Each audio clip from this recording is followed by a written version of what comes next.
भैंसा में गुज़िश्ता रोज़ बीजेपी कायदीन ने कांग्रेस हुकूमत के 1 साल दौर में अवाम से किए गए वादों को पूरा न करने पर कांग्रेस हुकूमत पर सख्त बरहमी जाहिर करते हुए चीफ मिनिस्टर रेवंत रेड्डी को अपने ओहदे से इस्तीफ़ा देने का मुतालबा किया था, जिस पर आज भैंसा शहर के मार्केट कमेटी दफ्तर में कांग्रेस पार्टी के कायदीन का एक इजलास मुनक़िद हुआ।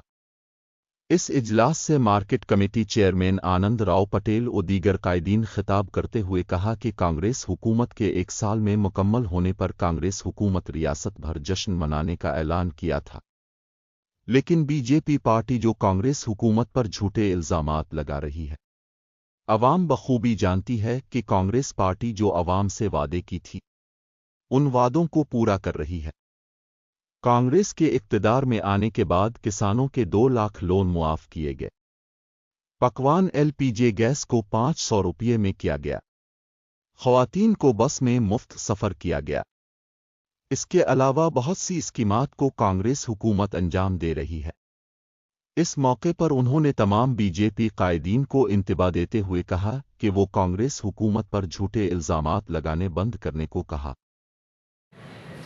దానిలో మా సోదరులైనటువంటి market committee chairman Anandarao Patel గారు, వైస్ చైర్మన్ ఫారూక్ భాయ్ గారు, మరి అదేవిధంగా మాజీ చైర్మన్ అహ్మద్ సాబ్ గారు, మరి అదేవిధంగా కాంగ్రెస్ అధ్యక్షులు సంజయ్ రెడ్డి గారు, మరి అదేవిధంగా కాంగ్రెస్ స్థానం అధ్యక్షులు కోతారెడ్డి గారు, ఇక్కడ కూర్చున్న మిత్రులందరికీ ఈ కార్యక్రమంలో పాల్గొన్నందుకు వారికి ధన్యవాదాలు చెప్పుకుంటున్నాం.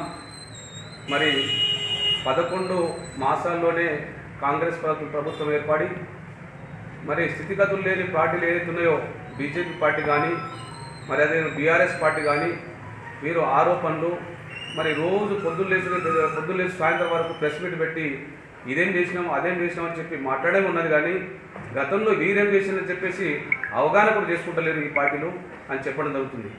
ఈరోజు మన 11 నెలలలో తీసుకున్నటువంటి ప్రభుత్వం మరి ఏదైతే ముఖ్యమంత్రి గారు తీసుకున్నటువంటి రేవంత్ రెడ్డి గారు ఈరోజు మరి అభయహస్తం ద్వారా మీకు తెలుసు, బహుశా ఇప్పుడు చెప్పారు, మరి ఏదైతే పేదలు ఉన్నారో ఆ పేద మహిళల కోసం ఈరోజు మహిళల కోసం బస్సు ఫ్రీగా పెట్టడం జరిగింది. ఏ ప్రాంతానికి వెళ్ళినా తెలంగాణ ఏ ప్రాంతం నుంచి పల్లెటూరు నుంచి పట్టణంకి వెళ్ళినా పట్టణం నుంచి పల్లెటూరుకి వెళ్ళినా ఎక్కడ ఇబ్బందులున్నా ఆమెకు ఇబ్బంది లేకుండా తల్లి అక్కలకు చెల్లెలకు ఈరోజు బస్సు సౌకర్యం ఏర్పడడం జరిగింది.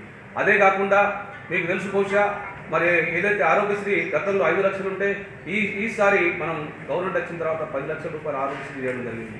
అదే కాకుండా మరి మహిళల కోసం మరి చాలా ఇబ్బంది ఏర్పడ్డది.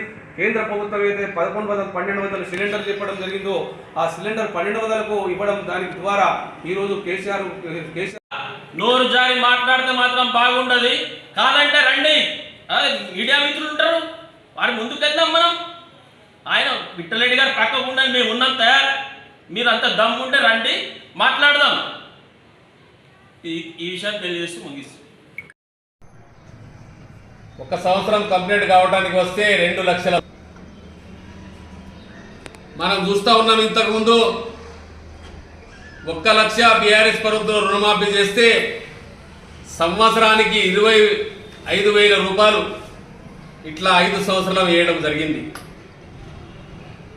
మరి అదే 2 లక్షల రుణమాఫీ ఇంత పెద్ద మొత్తంలో అమౌంట్ ఒకటేసారి వేయడం, ఈ ప్రపంచంలో రుణమాఫీ ఇంత పెద్ద చేయడం ఎక్కడ లేదు.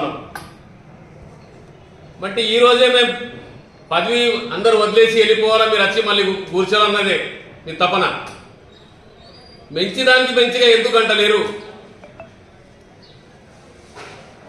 మీరు ఉన్నది 10 సంవత్సరాలు బీఆర్ఎస్ ప్రభుత్వం ఉన్నప్పుడు విచ్చలవిడిగా పడి భూములకు బినామీ భూములకు డబ్బులు ఇచ్చి రైతు బంధు ఇచ్చి బయట దేశంలో సాఫ్ట్వేర్ ఇంజనీర్ ఉన్న అటువంటి వాళ్ళకు సుఖ ఇచ్చి మొత్తం రాష్ట్రంలో అప్పు చేయడం జరిగింది.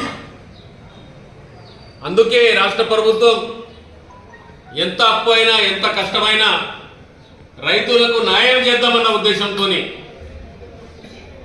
దాన్ని పరిశీలించి నిజమైన రైతులు ఎవరు, రైతుల నష్టం కాకుండా దాని మీద స్టడీ చేసి ఈరోజు 2 లక్షల వరకు రుణమాఫీ చేయడం జరిగింది.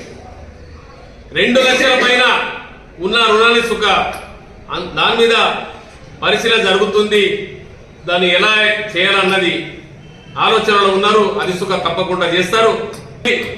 సెట్టగాని సెట్టగారు అట్లా కాకుండా ఏదో మేము అక్రమంగా మీ షేర్లు గుంజుకున్నాం మాట్లాడితే మీరు గుంజుకోవడానికి వచ్చినట్ల పరిస్థితి కనిపిస్తుంది. అటువంటిది మాత్రం చేస్తే ఇది రేవంత్ రెడ్డి ప్రభుత్వం. రేవంత్ రెడ్డి దానికి భయపడడు. రేవంత్ రెడ్డి కార్యకర్తలు మంత్రి మండలి సుఖ ఎవరికి భయపడరు. మీరు మంచితనంతో రండి, మీరు సజెషన్ ఇవ్వండి, మీ సజెషన్ తప్పకుండా తీసుకుంటాం. సజెషన్ ఇవ్వకుండా అన్నిటికీ రాధార్థం చేసే పని. ఎగ్జాంపుల్గా దిలార్పూర్లో ఉన్నది ఆ ఫ్యాక్టరీ విషయంలో అదే చేయడం జరిగింది. ఫ్యాక్టరీ బీఆర్ఎస్ ప్రభుత్వంలో ఆ ఫ్యాక్టరీ పెట్టడం జరిగింది, పర్మిషన్ ఇవ్వడం జరిగింది. దానికి సెంట్రల్ గవర్నమెంట్ బీజేపీ ప్రభుత్వం సుఖ పర్మిషన్ ఇవ్వడం జరిగింది. మరి కాంగ్రెస్ ప్రభుత్వం ఉన్నందున అది కాంగ్రెస్ మీద ఇది చేయడం ఎలా? ఏదైనా మాట్లాడితే నిజం ఉండాలి. అది చెయ్యకుండా అన్నిటికీ ఖిలాఫ్ చేస్తా అంటే అన్నిటికీ మేము సుఖ సిద్ధంగా ఉన్నాం. మేము సుఖ భయపెట్టడం కాము. మీకు ఎప్పటి నుంచి సీఎం గారు చెప్తున్నారు, మేము సుఖ చెప్తున్నాం. ఇక్కడ నియోజక